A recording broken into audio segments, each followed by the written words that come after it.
Unified.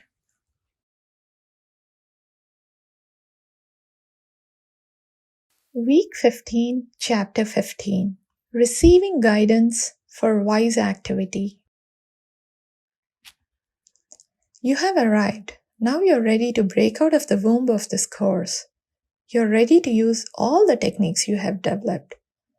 No longer need you worry about what is the wisest course of action. You know, because you're unified with your all-knowing intelligence and you can find out anything for the asking. No longer need you experience loneliness or lack of love. You're unified with your love and attracted to flow through you. No longer need you experience pain. You're unified with your perfection and can correct any thinking that brings the experience of pain. No longer need you experience anything but God's qualities. Actually, you never needed to. However, you were buried in a vicious circle of negative individual thoughts that perpetuated experiences of pain, lack, fear, and failure. This is not to say that all your days from now on will be the experience only of God's bliss. It is just that no longer need it be anything else. The techniques that you have work in direct proportion to your doing them regularly and carefully. They do work.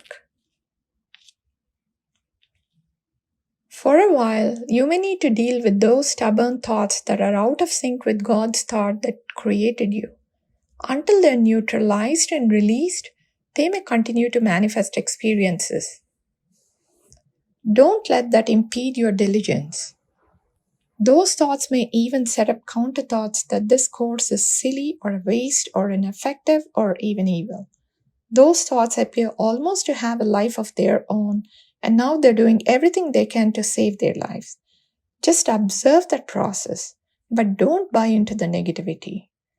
Practice these techniques with innocence, knowing where they'll take you.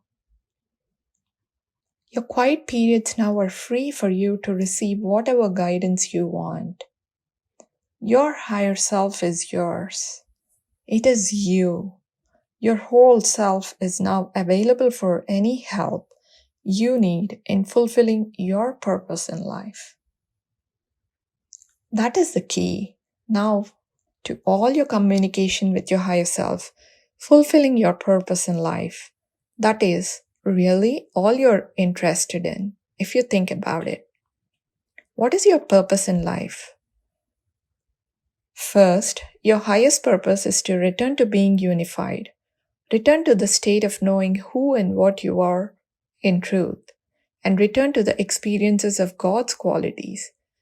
That is your primary purpose, and for that, your higher self has always prodded and guided you. It stands ready now to communicate anything you want to know for that return. Information will be fed to you during your daily quiet periods. Questions on your highest activity will always be answered by either using the yes or no signals or by direct communication. You also have a secondary purpose, and for everyone it is different. That is your daily activity concerned with living. Some call it dharma. It is any activity that makes it easiest for you to realize your primary purpose. Your work, your love life, your recreation, your studies, and your hobbies are all for the purpose of returning you to being unified.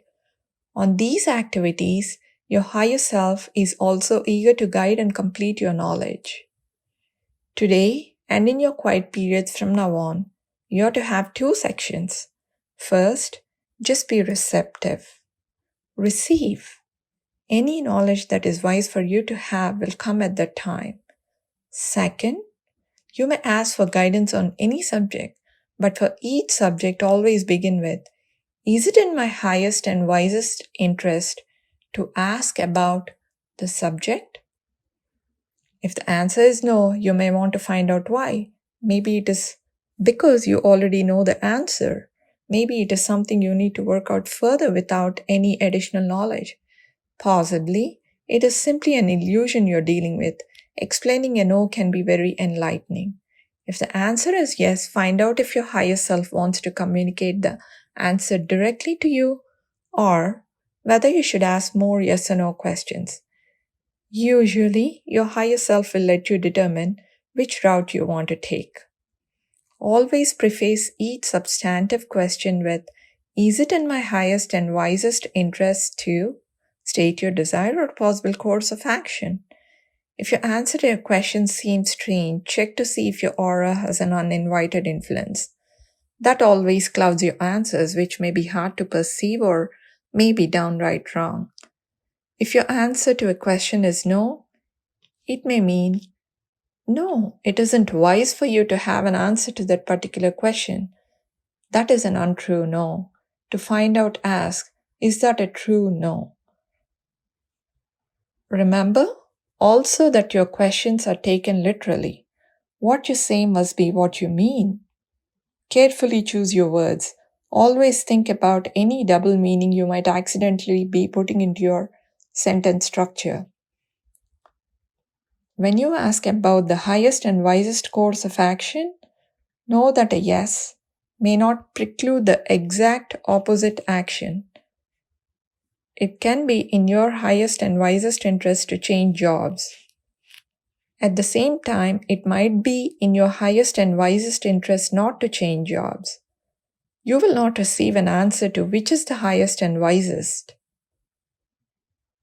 You will only be guided with a broad framework because you always have a wide range of choices, any of which would be perfect for you.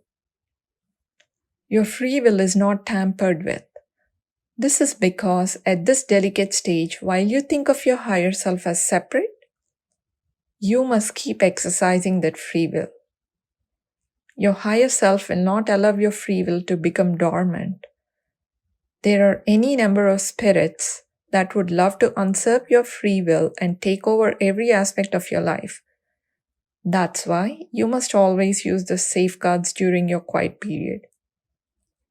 These quiet periods are the key to using your creating formula. You may now use the formula for any desire provided. Your higher self has confirmed during a quiet period that the desire is in your highest and wisest interest. And your higher self has revealed the thoughts you have that stand in the way of that desire. If you have any doubts or questions about the creating formula, clear them up with your higher self during a quiet period. Know that once you have said the formula, it started to manifest. Almighty nature has started to muster all of its forces to bring you the experience you desire and believe will happen. Continue, however, to fuel the manifestation daily with creating formulas until your experience comes about.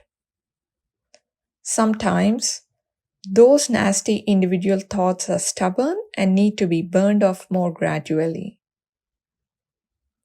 After all, you have had thoughts of lack of money or lack of love or poor health or whatever for a long time. These thoughts need to be changed. Each time you say the creating formula and deal with them, you're closer to getting the experience. Something happens each time. End of chapter 15.